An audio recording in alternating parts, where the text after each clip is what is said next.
नमस्कार। आपका अखबार के इस अंक में आपका स्वागत है। मैं हूं प्रदीप सिंह। भारत का संविधान ये कहता है कि अगर कोई आरोपी जिसने कोई भी अपराध किया हो, उसमें अपराध की कैटेगरी नहीं तय है कि इसमें लागू होगा, इसमें नहीं लागू होगा, कोई भी अपराध किया है या अपराध का आरोप उस पर यानी आरोपी, वो अपने खिलाफ गवाही नहीं दे सकता।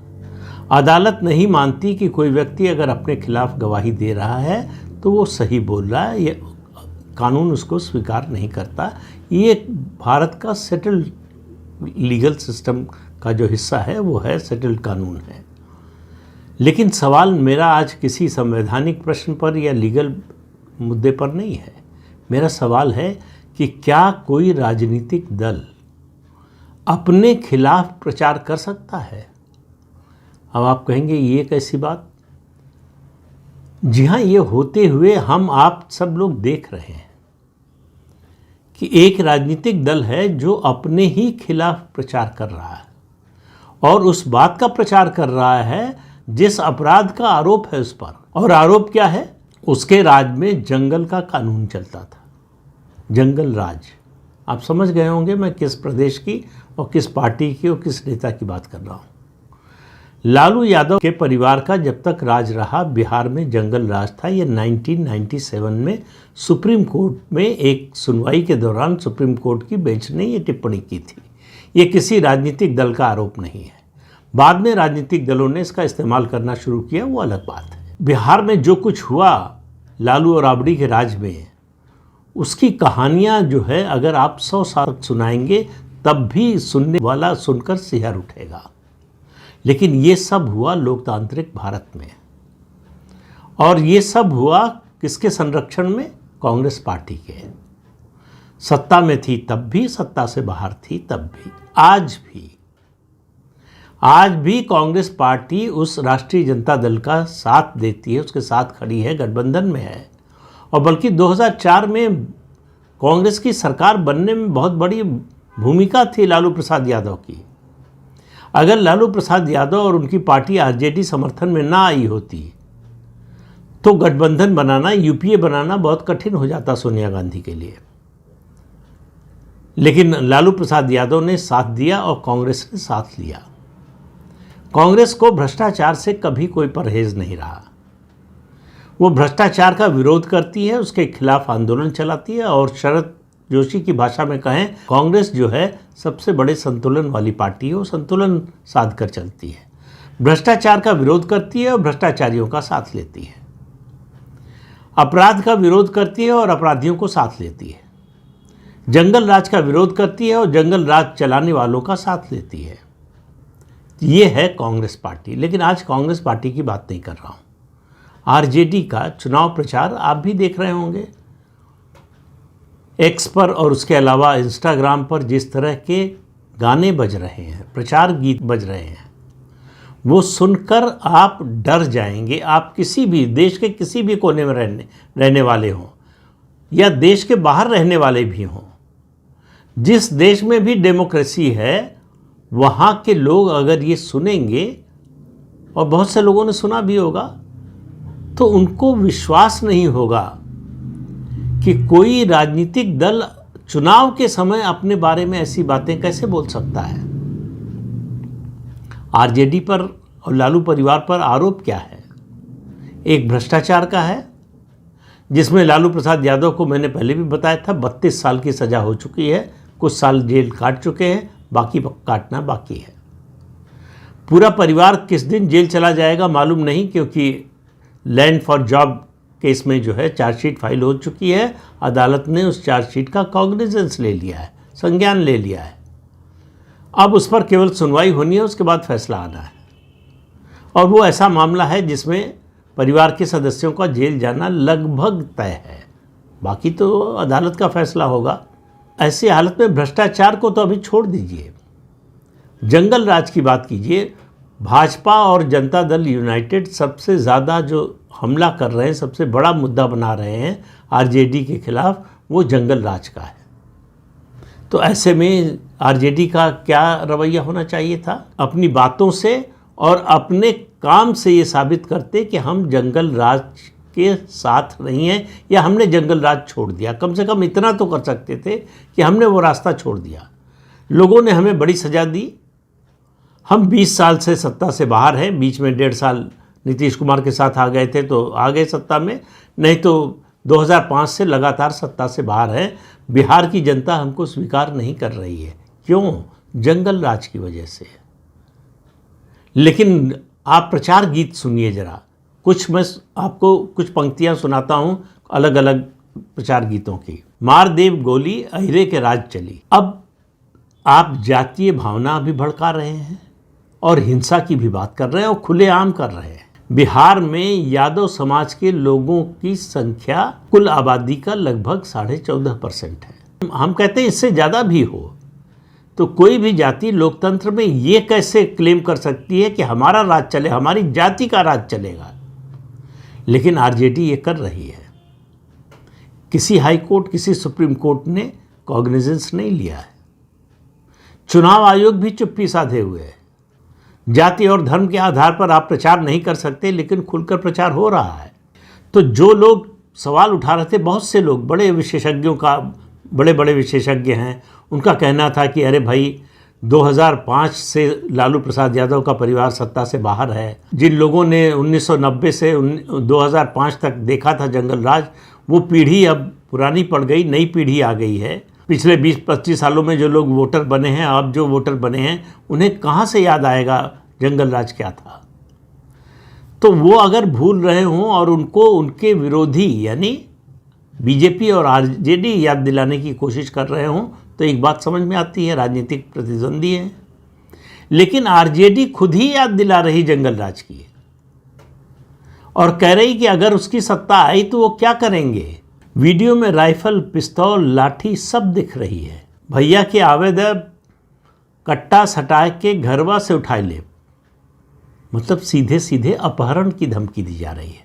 अब जाहिर है कि अपहरण अपने कार्यकर्ता का तो करेंगे नहीं, अपने समर्थकों का तो करेंगे नहीं। अपहरण होगा तो विरोधियों का ही होगा। और ये अपराधियों के लिए नहीं कहा जा रहा, आम लोगों के लिए कहा जा रहा है। और ये गीत 7 अक्टूबर से सोशल मीडिया पर चल रहा है। आरजेडी के किसी नेता ने, यहाँ तक कि कांग्रेस के किसी नेता ने नहीं कहा कि ये गलत हो रहा है, हम इससे सहमत नहीं हैं, हम इसका समर्थन नहीं करते हैं। एक और गीत है, राजद सरकार बनतो भैया रंगदार बनतो। मतलब भैया यानी तेजस्वी यादव और उसके साथ साथ सभी यादवों के लिए है कि अगर राजद की सरकार बनेगी तो भैया यानी अकेले तेजस्वी तो रंगदार नहीं बन सकते, तो बाकी सब यादव जो है रंगदार बनेंगे। हर घर में हथियार होगा। अब ये कहकर आप सीधे सीधे अपने मतदाता को डरा रहे हैं। अपने मतलब यादव मतदाता की बात नहीं कर रहा हूँ। बिहार के जितने भी मतदाता हैं, या तो आपने तय कर लिया और घोषणा कर दीजिए कि आपको यादवों और मुसलमानों के अलावा किसी का वोट नहीं चाहिए। तो आपने मुकेश सहनी को डिप्टी सीएम क्यों घोषित किया? अगर यादव का राज चलेगा तो मुकेश सहनी उसमें क्या करेंगे? और उसमें आश्चर्य की बात यह है कि इस सिद्धांत की बात सुबह शाम करने वाले लेफ्ट फ्रंट के लोग, CPI-ML के लोग इस पर चुप्पी साधे हुए हैं। एक शब्द मुँह से नहीं निकल रहा है। और राहुल गांधी इसके बारे में, इसके खिलाफ कुछ नहीं बोल रहे हैं। कांग्रेस पार्टी कुछ नहीं बोल रही है, बल्कि साथ चुनाव तो लड़ ही रही, गठबंधन है और इस उम्मीद में है कि जीत जाएंगे और सरकार में शामिल होंगे। तो किस तरह की राजनीतिक संस्कृति को देश की सबसे पुरानी पार्टी और इस समय देश की सबसे बड़ी विपक्षी पार्टी बढ़ावा दे रही है, समर्थन कर रही है, इसका अंदाज़ा लगाइए इन गीतों से। तो लोगों का ये कहना है बिहार में कि अभी तो विपक्ष में हैं, तब ये रवैया है, अगर सत्ता में आ गए तो क्या होगा। इसी को मैं कह रहा हूं कि ये आरजेडी का आत्मघाती प्रचार है। अपनी जो सबसे बड़ी कमजोरी है उसको अपनी ताकत के रूप में आप बता रहे हैं, उसी को उजागर कर रहे हैं। जो भूल गए हैं उनको याद दिला रहे हैं, जिन्होंने वो राज नहीं देखा जंगल राज, उनको बता रहे हैं कि जंगल राज कैसा होता है, जरा समझ लो, हमारी सरकार आएगी तो करके दिखाएंगे। अब सवाल ये है कि इस तरह के चुनाव प्रचार से अगर चुनाव लड़ा जाएगा तो इसकी की अंतिम परिणति क्या होगी। विरोधी अगर उसी मैदान में उतर आए, उसी स्तर पर उतर आए, तो जाहिर है कि उसको एक कदम आगे जाना पड़ेगा, और वो एक कदम आगे गया तो फिर राजद और उसके जो समर्थक हैं वो 2 कदम आगे जाएंगे। तो आखिर इस सिलसिला कहाँ जाकर रुकेगा। इसीलिए बैलेट की वापसी चाहते हैं कि बैलेट पेपर से जो है वोटिंग हो, क्योंकि बैलेट बॉक्स लूटना आसान होता है। जिसके पास ताकत है, जिसके पास कट्टा है, बंदूक है, राइफल है, लाठी है, वही बैलेट बॉक्स लूट सकता है। और यही होता था बिहार में। पहले कांग्रेस ने चलाया ये राज, फिर लालू प्रसाद यादव ने चलाया। ईवीएम आ गया, तब से ये बंद हो गया। ईवीएम से सबसे ज़्यादा परेशानी इसी के कारण है। तो बिहार विधानसभा का चुनाव, जिस दिन विधानसभा चुनाव का नोटिफिकेशन हुआ था, उसके अगले दिन मैंने अपने वीडियो में कहा था, फिर दोहरा रहा हूँ और 14 तारीख की दोपहर तक दोहराता रहूँगा कि बिहार के चुनाव का नतीजा तय हो चुका है। जो ये इस उम्मीद में है कि तेजस्वी यादव मुख्यमंत्री बनने जा रहे हैं, आरजेडी, कांग्रेस और सीपीआई-एमएल की सरकार बनने जा रही है, वो अपनी गलतफहमी दूर कर लें। चुनाव का फैसला हो चुका है और उस चुनाव का फैसला आरजेडी ने ही सुना दिया है। आरजेडी ने एक तरह से संदेश दे दिया है कि अगर हमको सत्ता में ला रहे हो तो अपने जोखिम पर लाओ, हमारी कोई जिम्मेदारी नहीं है, फिर हमसे शिकायत मत करना। हम तो चुनाव के पहले ही बता रहे हैं कि अगर सरकार में आ गए तो क्या करेंगे। इस तरह का चुनाव प्रचार दुनिया में कहीं देखा है आपने? और ये 21वीं सदी में हो रहा है, 2025 में हो रहा है, जहां खुलेआम एक राज्य की पार्टी जो 15 साल तक सत्ता में रह चुकी है और 1.5 साल और मिला दें तो 16.5 साल सत्ता में रह चुकी है, वो इस तरह की धमकी के साथ, हथियारों के साथ, हिंसा की धमकी के साथ अपना चुनाव प्रचार कर रही है। और ये दिखावा भी नहीं कर रही है कि हम हिंसा के खिलाफ हैं। भ्रष्टाचार के बारे में तो कुछ कहने की ज़रूरत ही नहीं है। जो बात साबित हो चुकी है उसको फिर क्या कहना। जब तक बिहार में चारा रहेगा तब तक लालू का नाम चारा घोटाला में रहेगा।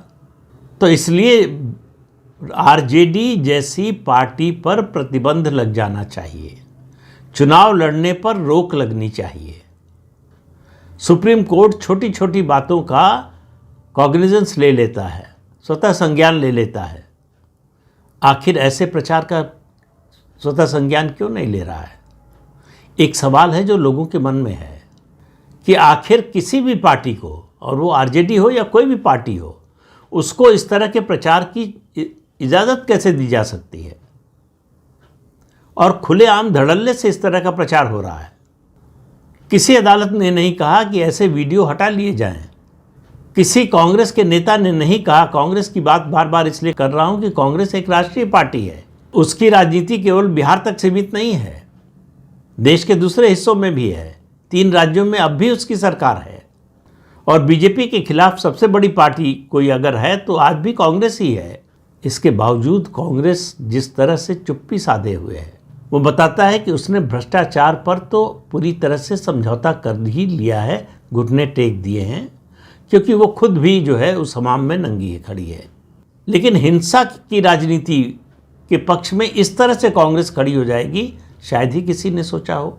सोचा तो ये भी नहीं होगा कि आरजेडी अपनी जो सबसे बड़ी कमजोरी है उसको सबसे ज़्यादा उजागर करेगी चुनाव प्रचार में। तो बीजेपी और जेडीयू का और उसके सहयोगी दल जो हैं, उनके चुनाव प्रचार की मददगार सबसे बड़ी आरजेडी बन गई है। तो इससे आप समझ लीजिए कि चुनाव का नतीजा क्या आना है।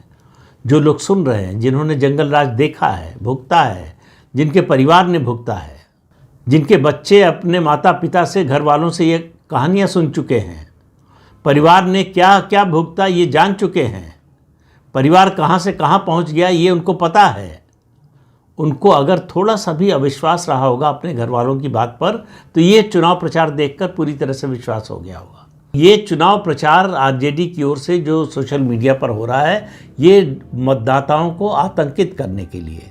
तो अभी तो चुनाव जीते नहीं हैं। ये कुछ वैसा ही मुझे नज़र आ रहा है जो ममता बनर्जी जिस तरह की राजनीति करती है पश्चिम बंगाल में। नॉमिनेशन से हिंसा शुरू होती है, चुनाव प्रचार और मतदान तक चलती है, और जीतने के बाद और ज़्यादा हिंसा होती है।